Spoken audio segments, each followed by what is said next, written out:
ఓం సాయిరామ్. సాయి భక్తులందరికీ నమస్కారం అండి. అందరూ ఎలా ఉన్నారు ఫ్రెండ్స్?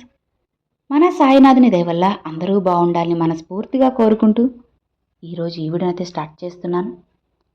ఇక ఈరోజు వీడియోలో బాబాగారు ఏం చెప్తున్నారు అంటే, తల్లి, ఈ గురువారం రోజున నన్ను నమ్మి వెంటనే నన్ను తాకు. నీ జీవితంలో నువ్వు ఊహించని అద్భుతాన్ని జరిపిస్తానమ్మా. నీ జీవితాన్ని పూర్తిగా మార్చి నీ జీవితంలో మునుపెన్నడూ చూడని ఆనందాన్ని నీకు అందిస్తాను. నీ తండ్రిని నమ్మి వెంటనే విను బిడ్డ. నీ జీవితం మారాలి కదా, నువ్వు సంతోషంగా ఉండాలి కదా. లేదంటే నీకంటూ ఒక ధైర్యం, నమ్మకం ఎలా వస్తాయి? ఈ రాత్రికి నా ఈ మాటలను విన్నావు అంటే ధైర్యం, బలం, నమ్మకం అన్నీ వాటంతటా అవే నిన్ను చేరుతాయి. వినుబిడ్డ అని బాబాగారితో చెప్తున్నారండి. మరి బాబాగారు మనకి ఏం చెప్పబోతున్నారో, ఎలాంటి సందేశాన్ని అందించబోతున్నారో స్వయంగా మన తండ్రి మాటల్లోనే విందామా? తల్లి, ఈ రాత్రి నన్ను నమ్మి తాకావు కదా బిడ్డా, విను. ఇప్పుడు ఎవరైతే నిన్ను అవహేళన చేసి వెళ్ళిపోయారో వాళ్ళు మళ్ళీ తిరిగి వచ్చేలా చేస్తాను. నీ మనసుని అర్థం చేసుకుంటారా లేదా? తిరిగి నీ వద్దకు వస్తారా లేదా? నీ గొప్పతనం వాళ్ళకి అర్థమవుతుందా లేదా అని నువ్వు నన్ను అడుగుతూ ఉన్నావు కదా, బాధపడుతూ ఉన్నావు కదా. ఇక దిగులోదిలే బిడ్డా. మనం నమ్మిన వాళ్ళు మన నుండి దూరమైనా సరే వాళ్ళు మన గురించి ఎప్పుడూ కూడా ఆలోచిస్తారా లేదా అని నీ మనసుకు అనిపించడం సహజమే.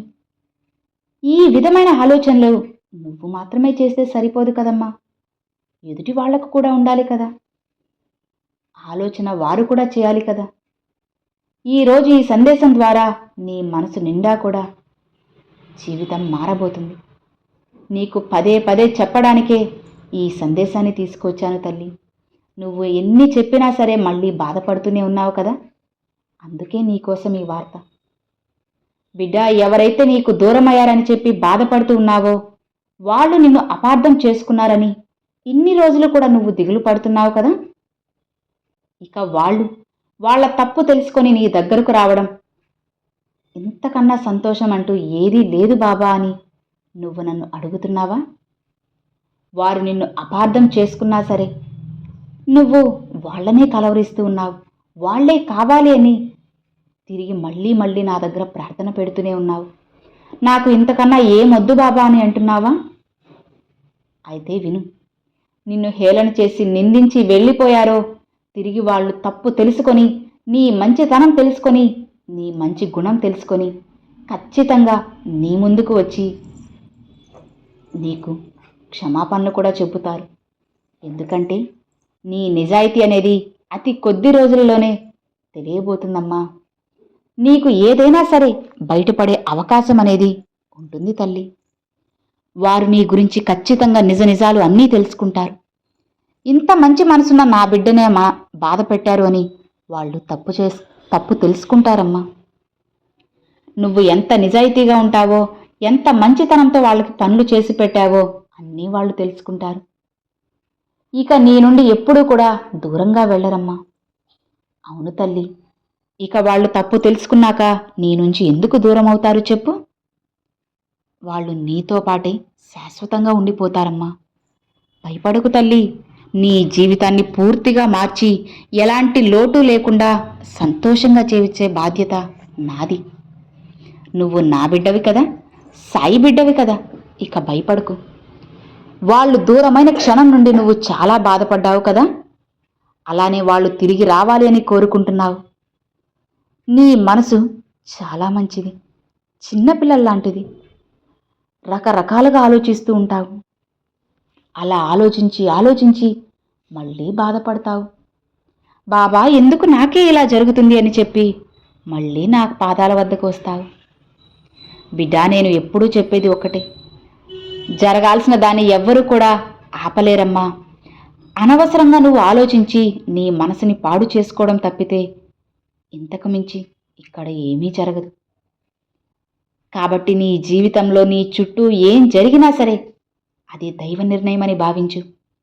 నా తండ్రి నాకు తోడుగా ఉన్నారు అని నమ్ము. తప్పకుండా నేను నీతోనే ఉంటానమ్మా.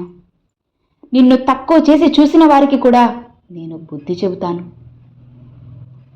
ఎవరైతే నిన్ను తక్కువ చేసి చూసి సమాజంలో నిన్ను చిన్న చూపు చూశారో అలాంటి వాళ్ళ గురించి నువ్వు తలుచుకొని బాధపడకు.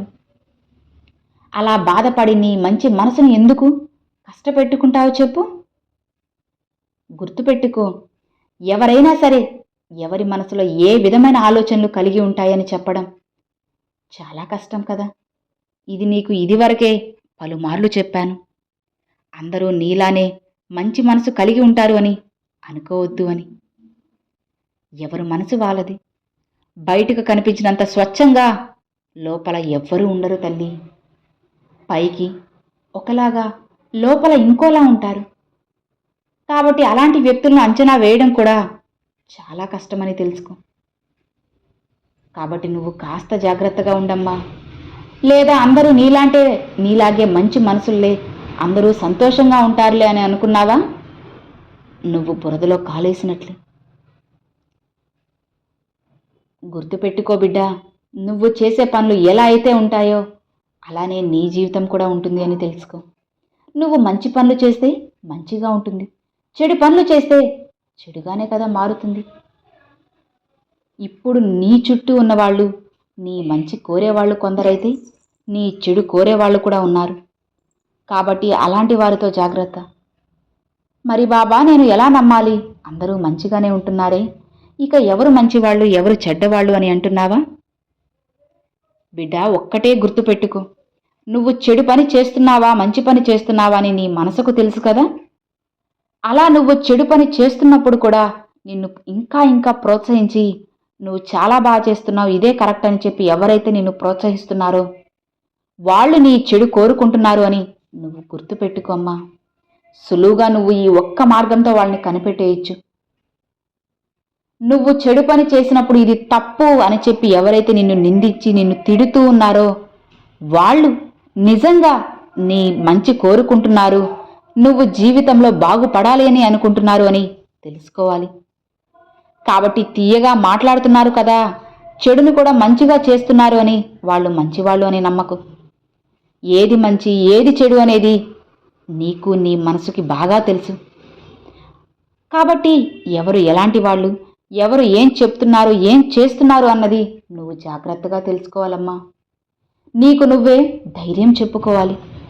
లేకపోతే తరువాత బాధపడాల్సింది నువ్వే కదా తల్లి.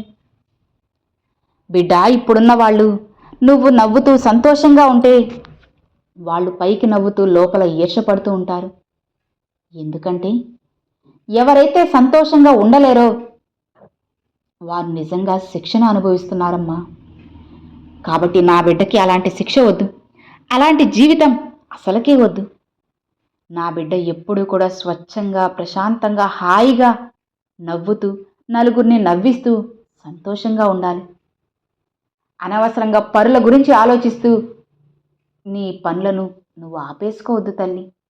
ఇతరులు సంతోషంగా ఉంటే నువ్వు కూడా ఆనందపడు. అలా కాకుండా ఎవరైనా నవ్వుతూ ఆనందంగా ఉంటే నీ అంతటా నువ్వే వాళ్ళు చెడిపోవాలి బాగుపడకూడదు అనుకుంటే నీ జీవితం కూడా ఏదో ఒక రోజు ఇలానే జరుగుతుంది.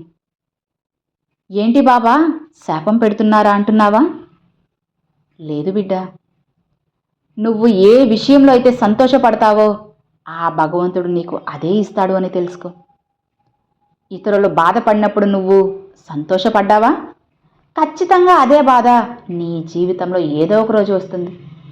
కాస్త ఆలస్యమైనా సరే తప్పకుండా నీకు ఎంతో బాధ అనేది ఆ భగవంతుడు అందిస్తాడు.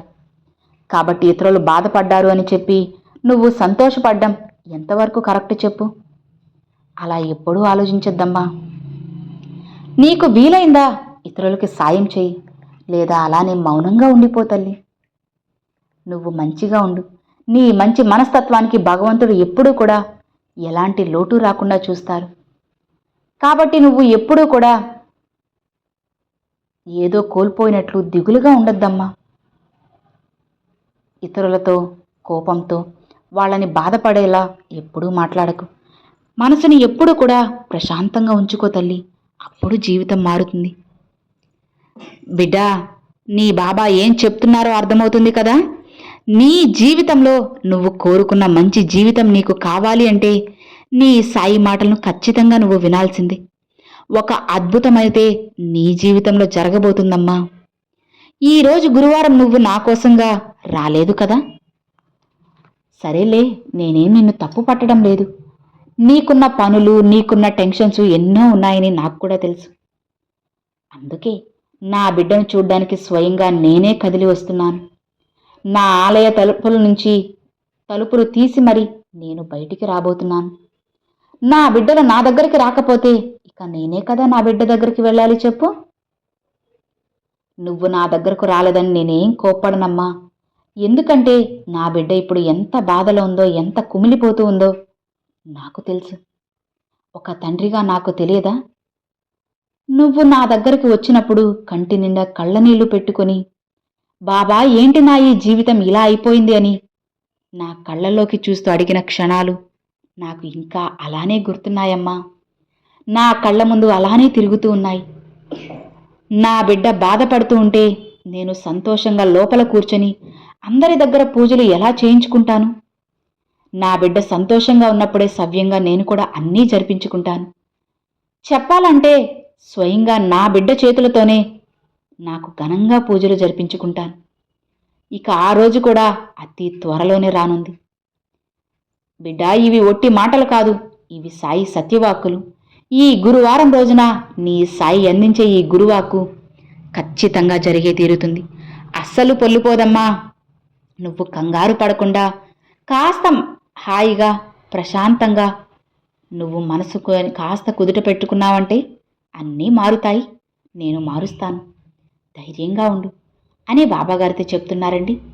సో విన్నారు కదండి, ఈరోజు బాబాగారు ఈ గురువారం రోజున చాలా చక్కని సందేశాన్ని అయితే తీసుకొచ్చారు. మరి బాబాగారి సందేశం విన్న తర్వాత మనసు కాస్త కుదుట పడింది, ఆలోచనలు కాస్త తగ్గాయి అని చెప్పి నేను కూడా కోరుకుంటున్నాను.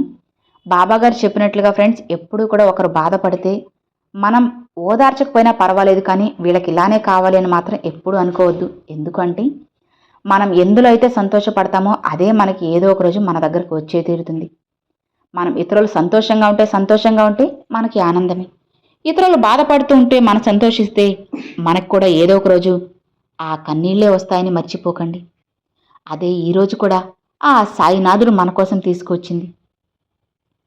సో విన్నారు కదా, ఈరోజు బాబాగారు పంపించిన ఈ మంచి సందేశం మీ అందరికి నచ్చినట్లయితే ఒక చిన్న లైక్ చేయండి, మరికొంతమంది సాయి భక్తులకు షేర్ చేయండి.